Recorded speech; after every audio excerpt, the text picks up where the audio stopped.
9 വയസ്സ് പ്രായമുള്ള പെൺകുട്ടിയെ മദ്രസയിൽ പീഡിപ്പിച്ച കേസിൽ മുല്ലശ്ശേരി ബ്ലോക്ക് പഞ്ചായത്ത് മെമ്പറായ മദ്രസ അധ്യാപകന് 37 വർഷം കഠിന തടവും 5 ലക്ഷം രൂപ പിഴയും ശിക്ഷ വിധിച്ചു. പിഴ അടയ്ക്കാത്ത പക്ഷം 4 വർഷവും 2 മാസവും കൂടി അധിക തടവ് അനുഭവിക്കണം. മുല്ലശ്ശേരി തിരുനെല്ലൂർ പുതിയ വീട്ടിൽ ഷെരീഫ് ചിറക്കലിനെയാണ് ചാവക്കാട് അതിവേഗ സ്പെഷ്യൽ കോടതി ജഡ്ജി അന്യാസ് തയ്യിൽ കുറ്റക്കാരനാണെന്നു കണ്ടെത്തി ശിക്ഷ വിധിച്ചത്.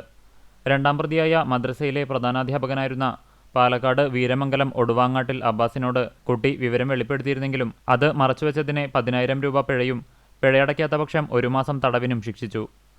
പ്രതികളിൽ നിന്നും പിഴ ഈടാക്കുന്ന പക്ഷം പിഴത്തുക കുട്ടിക്ക് നൽകാനും കോടതി വിധിച്ചു. പഠനത്തിനും മത്സരങ്ങളിലും പങ്കെടുത്തിരുന്ന കുട്ടി പങ്കെടുക്കാതാവുകയും പഠനത്തിൽ പുറകോട്ടു പോവുകയും ചെയ്തതിനെ തുടർന്ന് സ്കൂളിലെ അധ്യാപിക അന്വേഷിച്ചപ്പോഴാണ് കുട്ടി വിവരം വെളിപ്പെടുത്തിയത്.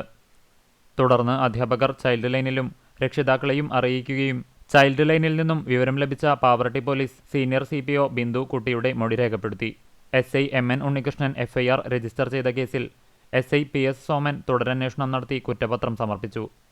കേസിൽ പ്രോസിക്യൂഷനു വേണ്ടി സ്പെഷ്യൽ പബ്ലിക് പ്രോസിക്യൂട്ടർ സിജു മുട്ടത്ത്, അഡ്വക്കേറ്റ് നിഷാസി എന്നിവർ ഹാജരായി. CPOമാരായ സിന്ധു, പ്രസീത എന്നിവർ കോടതി നടപടികൾ ഏകോപിപ്പിക്കുന്നതിനായി പ്രോസിക്യൂഷനെ സഹായിച്ചു.